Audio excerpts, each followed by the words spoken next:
और एसआईआर को लेकर के देश के सभी नेता जो विपक्ष के हैं, सबने अपना पक्ष रखा।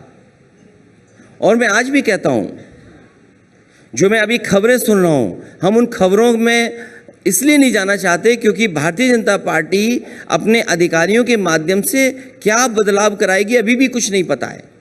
लेकिन अगर जो एसआईआर चल रहा है यूपी में, उससे ये लग रहा है कि 4 करोड़ से ज़्यादा लोगों को फिर फॉर्म भरना पड़ेगा, वो परेशानी में आएंगे। आप देख लीजिएगा, जब फाइनल जो एसआईआर के बाद वोटर लिस्ट आएंगी, 4 करोड़ से ज़्यादा लोगों को परेशानियां होंगी। ये डिजिटल इंडिया कहते हैं कि हम डिजिटल इंडिया में इतने स्ट्रॉन्ग हैं टेक्नोलॉजी में, समय समय पर एआई की बातें करते हैं। सुनने में आया है जो ऐप बना है, मैपिंग ऐप, वो उतना सहयोग नहीं कर रहा है लोगों को। शायद ये हो सकता है कि विपक्ष को ये परेशानी आ रही हो, लेकिन एक बात ये भी चल रही है कि जो मैपिंग ऐप बनाने वाली जो कंपनी है या जो लोग हैं, उन्होंने भारतीय जनता पार्टी को इलेक्टोरल बॉन्ड दिए हैं। अब सोचिए आप, जिस कंपनी ने इलेक्टोरल बॉन्ड दिए हों बीजेपी को, उसी कंपनी का मैपिंग ऐप हो तो स्वाभाविक है आम जनता को तो परेशानी उठानी ही पड़ेगी। इसीलिए मैं कह रहा हूँ 4 करोड़ से ज़्यादा लोग परेशान होंगे। और ये परेशानी क्यों? आपके पास आधार था, आधार आपने ज़मीन रजिस्टर कराने में इस्तेमाल किया। सबसे महत्वपूर्ण चीज़ है बैंक अकाउंट, उसमें आपने इस्तेमाल किया आधार। आप आधार के से पासपोर्ट बनवा रहे हैं, आप आधार एडमिशन में इस्तेमाल कर रहे हैं। आपने आधार पे इतना संसाधन खर्च किया और उसके बाद आप आधार ही नहीं मान रहे हैं। ये कौन सा तरीका है? इसका मतलब ये है कि बीजेपी हार गई है। अब एसआईआर के बहाने लोगों को डराना चाहती है। जो एनआरसी वो करा नहीं पाए, वो एसआईआर के माध्यम से वो लोगों को करा रहे हैं। लुढ़कती हुई सरकार का रुपया लुढ़क रहा है। रुपया कितना लुढ़क गया? और हमारे यहाँ तो कई उत्तर प्रदेश में लोग सपना दिन में रात में इसी का देखते हैं कि वो कुर्सी कैसे छीन लें। ये जो डिटेंशन का बहाना इसलिए है कि कुर्सी कैसे बचा के रखें। जब भी कुर्सी को खतरा होता है, बीजेपी के लोग कम्युनल हो जाते हैं और बहुत ज़्यादा कम्युनल हो जाते हैं। लेकिन हम लोगों ने भी रास्ता ढूंढ लिया है।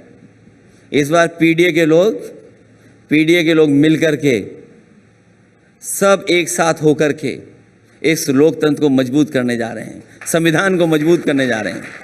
मैं दरारवादी लोगों से बहुत सावधान हूँ, राष्ट्रविवादी लोगों से बहुत सावधान हूँ।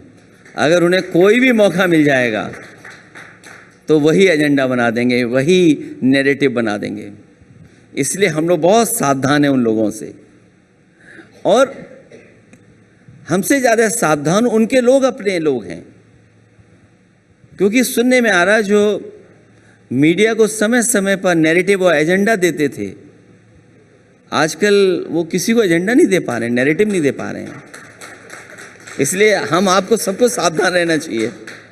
जो लोग पीड़ित हैं, दुखी हैं, अपमानित हैं, पिछड़े, दलित, अल्पसंख्यक, आदिवासी, आदि आबादी और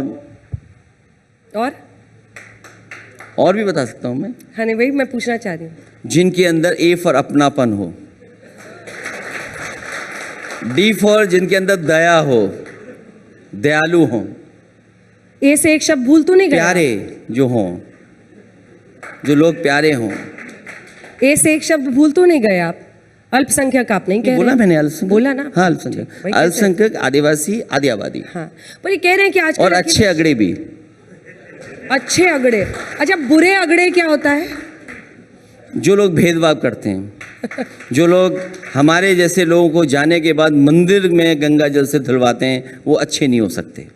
जिस समय कोविड था, उस समय मैं नेटफ्लिक्स पे ये देखता था और एक डॉक्यूमेंट्री है कि किस तरीके से वहाँ पर पानी आया और जिसकी वजह से हज़ारों लोगों की जान चली गई। लगभग 7,000 लोगों की जान गई थी। उस समय मैं मुख्यमंत्री था, तो जो मैं मदद कर सकता था मैंने उस समय की। उस समय जो एक सेंट्रल कमांड में बहुत अच्छे अधिकारी थे फौज के, लेफ्टिनेंट जनरल अनिल चैत। उन्होंने और पूरी फौज ने और जो भी सहयोग रहा होगा सरकारों का, उससे बहुत अच्छा काम किया। जितना कुछ बचा सकते थे वहाँ बचाया। बाद में एक दिन ख्याल आया कि मंदिर बनाना चाहिए, और अगर ये ख्याल आ रहा है तो कोई भगवान ही होगा, उसी की वजह से आ रहा होगा ख्याल। और फिर जब ये आई इच्छा हुई कि क्या बनना चाहिए, तो हमने अपने आर्किटेक्ट्स और तमाम साथियों से जानकारी ली। उन्होंने कहा कि हम लोगों पे संसाधन नहीं है उतने, और क्योंकि अगर आप मंदिर बनाएंगे तो आपको पैसा बहुत चाहिए होगा, आपको चंदा कौन देगा। खैर जो भी कुछ हुआ, उसके बाद हम लोगों ने तय किया कि एक मंदिर बनना चाहिए। फिर जगह खरीदी, और देखिए सौभाग्य क्या है, भगवान क्या कराते हैं। जो जगह हमें मिली वो जगह वही है जिसमें शिव शक्ति अक्षरेखा के बिल्कुल उसी में अलाइन हो रही है वो जगह। तो जो शिव शक्ति अक्षरेखा है उसी पर वो इटावा की ज़मीन अलाइन हो रही है, जिसमें रामेश्वर केदारनाथ हैं। तो फिर फैसला लिया कि इटावा में भी एक केदारनाथ का रिप्लिका नहीं बल्कि उनसे इंस्पायर होकर के केदारेश्वर मंदिर बनाएं। और मैं ये कह सकता हूँ पिछले 400 साल में उस पद्धति से कोई भगवान का मंदिर नहीं बना होगा, जिसकी हम लोग कोशिश कर रहे हैं कि वो मंदिर निर्माण बहुत जल्दी हो जाए, और जब सावन हो गए तो उसकी हम लोग शुरुआत भी कर देंगे। भगवान राम के मंदिर में आप कब जाएंगे? जिस समय हमारा मंदिर पूर्ण हो जाएगा उसके बाद हम लोग वहाँ भी भगवान के यहाँ जाएंगे। ये कैसी शर्त है? कोई शर्त नहीं है, और भगवान बुलाएंगे तो हम चले जाएंगे, ये हमने पहले ही दिन कहा। और जैसे ये इच्छा आई कि कैसे बनना चाहिए, और ये तो भगवान ने ही कराया होगा। ये सौभाग्य मिला हम लोगों को कि उसी अक्षरेखा पे मिल गई हमें जगह, और वहीं पर मंदिर बन रहा है। तो ये मैंने नहीं कराया, पृथ्वी में मैं कोई हस्तक्षेप नहीं कर सकता हूँ। ये तो बिना भगवान के तो संभव ही नहीं है। तो इतना अच्छा पुण्य काम, पवित्र काम बिना भगवान की इच्छा के नहीं हो सकता था। तो जो हम लोग कोशिश कर उसको पूरा कर लें। मिर्ज़ापुर में कालीन भाई, जौनपुर में कोडीन भाई। भ्रष्टाचार कहाँ कम हो गया? नोटबंदी में तो यही तो था कि भ्रष्टाचार कम हो जाएगा। क्या कम हो गया? जीएसटी ने बताओ व्यापार बढ़ाया कि घटाया? जीएसटी कानून इसलिए लाया गया था कि व्यापार सरल हो जाए, सरलीकरण हो जाए। लेकिन क्या स्थिति है व्यापार की? और रुपया कहाँ पहुंच गया? अगर व्यापारी बड़ा होता तो रुपया हमारा और ऊपर जाना चाहिए था।